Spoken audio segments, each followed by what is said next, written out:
Itong buwisit na presidente na to na si Bongbong Marcos, sabi pa niya dito sa kanyang mensahe doon sa nagkagera dyan Middle East, pag meron po tayong ma-report ay i-report ko po sa inyo kagad. Ano ka, journalist? Ang ibig sabihin yan, dapat hindi ka na nagpresidente, sana naging journalist ka na. Ang inaasahan ng taong bayan, ano ang iyong gagawin na tulong, moves para may salba ang kaligtasan ng mga Pilipino na nandyan na iipit sa gera niya sa Middle East. Yan lang ba ang sasabihin mo? Yan lang sasabihin mo na magre-report ka? Eh, nag-journalist ka na lang sana. Ang ina mo. Dapat hindi ka na lang nagpresidente, nag-journalist ka na lang sana. Dahil yun ang gusto mo magbalita. Kago ka. So nabubuisit daw po ang taong ito kasi hindi naman daw po kasi journalist si PBBM. Bakit daw magbibigay ng report patungkol sa kaguluhan sa ibang bansa? Kasi syempre may mga kapwa tayo Pilipino doon. Tapos tatawagin mo pang buwisit. Saan pa ba kasi lulugar si PBBM? Kapag nagbigay ng report, update, magagalit kayo. Kapag nanahimik naman, galit pa rin kayo. Sasabihin nyo walang ginagawa. Kahit sino naman pwedeng magbigay ng update. Kahit nga hindi ka Pangulo, pwede kang magbigay ng update. Pero kasi malaki yung responsibilidad ni PBBM at kailangan ma-update yung taong bayan kung ano yung kalagayan ng kapwa natin Pilipino sa ibang bansa. Tangina nito, tingnan mo naman yung pagmumukha ng taong ito, mukhang wala nang dugo, di ba? Dahil piko na kay PBBM. Hindot ka pala eh. At dapat hindi na lang daw nagpresidente si PBBM, sana naging journalist na lang. Teka lang, sino ka ba para diktahan yung Pangulo? Eh kung titingnan natin yung buong katawan mo at pagmumukha mo, parang kulangot ka lang ng Pangulo eh. Mas mabuti pa nga yung kulangot ng Pangulo. Mahalaga, kumpara sa'yo, basura ka lang. Kaya wag mong didiktahan yung Pangulo sa kanyang ginagawa. Dahil kuto ka lang. Di ka lang kulangot, kuto ka pa eh. Ang inaasahan daw ng taong bayan, ano ba daw yung maitutulong ni PBBM? Natural, hindi naman papabayaan ni PBBM yung mga kapwa natin Pilipino dyan. Pero syempre, kailangan gamitan ng utak, kailangan mag-isip kung paano sila makakaalis dyan kasi hindi naman agad-agad na pwede mo lang magicin yan, automatic wala na sila doon, ganon. Or di kaya, magpapalipad ka na lang ng eroplano doon para mag-land doon at doon papasakayin yung mga, kumbaga, kapwa natin Pilipino na naiipit sa giyera. Bay, ginagamitan niya ng utak, boy. Hindi basta-basta yan. Kahit sinong presidente yung maupo, aba, mag-iisip yan, paano natin mapapaalis yung kapwa natin Pilipino doon. Dapat gagamitan ng utak, bobo ka kasi. Pati yung nanay mo, bobo, pati pamilya mo, pati anak mo, bobo. Oo, yung kabubuhan ng ninuno mo, oo, inamana mo, pati mga anak mo. Mag-isip ka, bobo. Tapos, tinawag pang gago si PBBM at minura pa. Tangina mo daw, grabe no. Piko na po sila mga pre kasi sa sobrang galing po ni PBBM, sila po ay napipiko na. Kasi yung kanilang Inday Sayad, tingnan mo, wala ngang reaksyon sa nangyayaring gulo sa ibang bansa. No reaction po, di ba? Ano bang tulong na ibibigay ni Sara Duterte sa naipit sa giyera sa ibang bansa? Wala. Tahimik lang po ang inyong Inday Sayad Lustay. Pero kung talagang mahal mo yung Pilipino, Sara Duterte, dapat may reaction ka dyan o may tulong ka. Dapat may ambag ka man lang. Wala kang ambag. Ba't kasi di nyo sitayin si Sara Duterte? Walang ginagawa. Patulog-tulog lang sa malamig na kwarto. Tamad. Bobo. Ayan mga pre, i-share po natin ang video ito. Yung Vice President na yan, wala talagang kwenta eh. Bobo talaga. Kaya mga pre, share po natin ang video ito. Wala eh, ginalingan ng kupal na to eh. Alam niyo mga idolo, sobrang saya ko ngayon dahil sa nakaraang post ko na ang caption doon ay Ilocano ako, Parmar ako, Sara ako sa 2028. Doon sa comment section nagbasa ako, nagbackread ako. Grabe, ang daming Ilocanong nag-comment doon na Sara Duterte sila 2028. Meron dyan mga Pangasinan, La Union, Ilocos, Isabela, Cagayan, tsaka yung mga Ilocano doon sa Mindanao, mga Ilocano doon. Grabe. Solid Sara Duterte sila sa 2028. Ganun kalaki pala ng suporta ng isang Agila ng Davao, ng isang Vice President Sara Duterte 2028. Siyempre, Sara Duterte yan eh. Ang dami nila nag-comment doon. Nagpakilala doon sa akin, nag-message sa akin, nag-comment doon, sabi nila na kaya ko din Ilocano ako, Sara Duterte ako 2028. Grabe. Nakakataba ng puso. Grabe talaga. Kaya magkaisa tayo, Duterte tayo 2028. Hayapo! Anong sabi mo? Aming nga Ilocano? Diyan nag-comment kit ko ha? Makaduterte man na kami nga damay. Tayo Ilocano akmat ditoy. Ang sabi nito, idinamay talaga eh. Sabi niya, kunana, di ka no nag-comment, taga Pangasinan, La Union, Ilocos, Isabela, King Cagayan, tapos the rest pa tong taga Davao. Ano amo nga, dati taga Davao nga kakamamok. Maputo lang kita ha. Ito yung sanib puwersa ng mag-asawang Ilocano at Bisaya. Oo, sanib puwersa namin to ng Ilocano.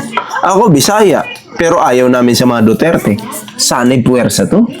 Para sa katotohanan to. Sige, ano masasabi mo pa dun sa farmers na yun? Farmers na leta nga Ilocano. Haan mo nga ibagbagahan na kami damdamay nga solid BBM. Solid kami ditoy. Ito'y norte, doon Itaka.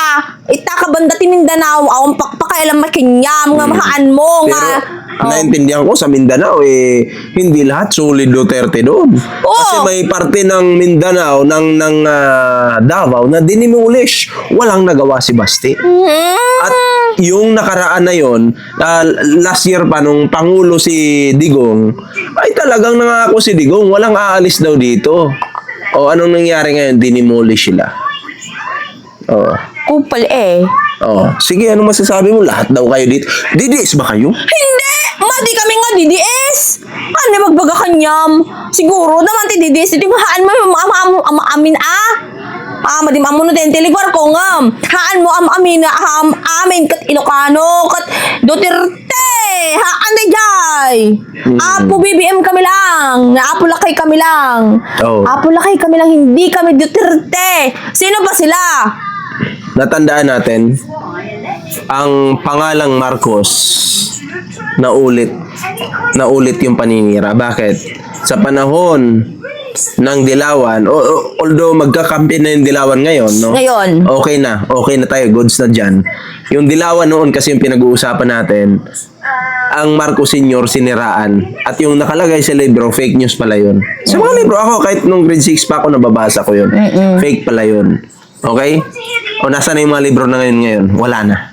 Face out na. Face out na. Dahil kasi nungalingan yun. At ngayon, inulit na naman ng mga Duterte, ginagaya nila. Gagawa daw siya ng libro. Yung nakaraan. Sos Mararios. Pero anyway, matanong ko sa'yo, Ano? sulit Duterte ka pala eh. Bakit tayo nagsama? Hindi ako solid Duterte nga. Han ko yung boto si Duterte. Di suna nga nagpresidente. Liniak na hindi. Oh, eto Vice President lang yung botos ko. Mali ka presidente. Sa words niya, Ilocano at pinaghalong Ilonggo yan. Hanak nga Duterte. Yapo. Tigil-tigilan mo ako kuya. Tigil-tigilan mo ko kuya. Huwag mong lahatin na Ilocano is Duterte. Parang awa mo na. Ilan bang libo ang nag-comment sa'yo? Pero merong mga Ilocano na bayaran, ha? Ay, meron. Meron. Pero sa 100%, nasa 1% lang sila. Ako po, kahit Bisaya po ako, ayoko po sa mga Duterte. Nagkakaisa po kami ng isip. No. Doon po tayo sa katotohanan at ayaw po natin ng totoong bangag. No Duterte Ang again. totoong bangag, mga Duterte po. Yun. Hindi. No Kasi Duterte again. sila yung nagbabanta at mga talagang pahirap sa Gusto nyo yung mga yon? Nagmumura sila? Oo, yun. Ingat at Wag. kami magpapaalam Bye-bye na. Bye-bye! Ay! O, share natin ang video ito, Kasi sabi nila, ito, Ilocano yung asawa ko. Ilocana. O, ano magagawa? Benga. May kasama pa ako, si Mr. Sponsor. Bisaya naman yan! Ayun. So, huwag niyong mamaliitin yung kakayahan ng mga Ilocano kasi hindi nyo lahat mabibrainwash yan. Ingat kayo. Bye. Para sa Inidoro, si Sara Duterte. Tandaan nyo yan. Hindi namin susuportahan. Grabe na yung ano, no? Yung ginawang pagnanakaw nila Marcos Jr. Yung pasabog ng mga ex-marine ngayon. Putang ina, ang tindi. Tapos kasama na rito sila Trillanes, sila Father Pabli, yung ano, Plabi ba yung Plabi? Yung paring adik. Nagpintir ako kasi kakagising ko lang eh. Grabe yan, tindi. Putang na, ewan ko na lang kung paano pa nila pasisinungalingan to. Sobrang daming tao na nagsasabi. No, sasabihin na naman nila, binayaran na naman to, putang ina. Grabe. Grabe yung pagwaldas ng pera natin. Biruin mo, dugot pawis ang mga ang inilaan dyan sa mga tax na yan. Lalong-lalo na ng mga OFW na nagpapakalapaw sa ibang bansa. Tangina. Tapos ibabayad lang kung kanino, ibabayad sa ICC, ibabayad sa mga biktima daw ng AJK. Putang ina, no? Kaya kailangan talaga, kailangan talagang, alam mo yun, yung may kumilos para labanan na itong korupsyon na to. Panahon na talaga para putulin na yung mga sungay ng mga korap sa gobyerno. Tangina. Kung hahayaan lang natin ang hahayaan to, tuloy-tuloy to. Kaya nga, eto, sa totoo lang, 2025 issue pa lang yan. Paano yung 2023, 2024, at 2026 budget? Paano yung mga yun? Paano pa yung ibang departamento ng gobyerno? Nasa DPWH pa lang tayo, pero grabe na yung nakawan. Isip-isip na tayo dyan, putang ina. Sobra-sobra ng panggagago sa atin yan. May dumaan pang aeroplano. Sobrang-sobra ng panggagago sa atin to, mga kababayan. Hindi na tama to. Ang dami na nagsabi. Ultimong kasamahan na nila na si Saldi ko sinasabi na mga nakawatan si Marcos Jr. at Martin Romualdez at yung iba pa. Putang ina. Ako yung nanglulumo ako yung putay na yung pera na yan kung pinanggawa ng mga ano yan. Putay na, tsaka ito ang daming mga buhay ang nailaan dyan Maraming namatay dahil sa mga baha. Maraming namamatay dahil sa gutom, sa sakit. Dahil kulang talaga yung pondo ng gobyerno para sa mga ordinaryong Pilipino na dapat una tayo nakikinabang dyan. Pero ang unang nakikinabang, yung mga putangin ng mga magnanakaw sa gobyerno. Kaya dapat kumilos na talaga tayo. Itong tao pong pinapanood natin na si Jay Guevara ay grabe po yung pagkabobo nito mga pre. Kasi noon po, unahin po muna natin itong si Zaldico. Maisingit lang natin. Noon, kinakalaban po nila si Zaldico kasi sinungaling daw si Zaldico, magnanakaw daw. Sabi ng taong ito, isa po siya sa nagsabi. At ngayon, kinain niya po yung suka niya. Naniwala na po kay Zaldico. Tapos magnanakaw na daw si PBBM ngayon kasi sabi daw ni Zaldico. 'Di ba? Di ba nga, noon, hindi ka naniniwala sa taong ito. Tapos ngayon, biglang paniwala ka na. Ano yan? May personal na galit ka talaga kay PBBM? Or baka naman gusto mo lang mapatalsik si PBBM para yung amo mong bobo yung pumalit sa posisyon ni PBBM? Baka ganon. Gusto mo yatang pumaldo, di ba? Oo. Kaya ikaw naman, Jay Guevara, wag mong sabihin hindi ka bayaran. Imposible yun, Jay Guevara. Ha? Kasi hindi naman kayo mag-e-effort ng paninira sa administrasyon kung hindi kayo bayad at kung walang nasa likod ninyo. Alam mo, Jay Guevara, sobra ka na eh. Sobra na yung kabubuhan mo. Oh, yung iba nga sa inyo nakakasuhan. Pero okay lang kahit makakasuhan kayo. Alam nyo bakit? Paldo naman kayo eh. Pinapakain naman kayo ng dog food ng amo ninyo. Kasi kayo, mga aso-aso lang ng amo nyo. Mga utusan lang kayo. Kayo ay mga, kumbaga, bulldog. Manalamin ka, Jay Guevara. Tingnan mo yung sarili mo. Tanungin mo yung sarili mo. Yung amo ko ba hindi kawatan? Tanungin mo yung sarili mo. Yung ninakaw ba ng amo ko, hindi ba ako nakikinabang? Tandaan mo, Jay Guevara, sa kamera. Yang amo mo namimigay ng puting sobre na imbestigahan dyan sa kamera. May binigyan siyang puting sobre na may lamang pera na tig 25,000. Kaya wag mong sabihin hindi ka bayaran. Wag mong lulukuhin yung sarili mo kasi kami alam namin yan, Jay Guevara. Kayong mga bayaderos, bayad na bayad, paldong-paldo, lalo na yan si Bayadbay, yan si Ngungo. Kahit nga hindi magaling magsalita, kinuhan nyo eh. Bakit? Maraming followers, maraming mauto eh. 'Di ba? Makakapang-uto ng tao yan kahit ngungu yan. Kahit maliit yung dila niyan. Oh. Huwag niyong sabihin sinungaling ako. Ako'y nagsasabi lang ng katotohanan dito. O ayan mga pre, share po natin ang video ito mga pre. Kasi ito po yung katotohanan. Tigilan nyo na yung panlilinlan sa mga Pilipino. Hindi kayo makakalusot sa katulad naming vlogger na nandito lang sa tama at katotohanan. Ako, aaminin ko naman, paldo rin ako eh.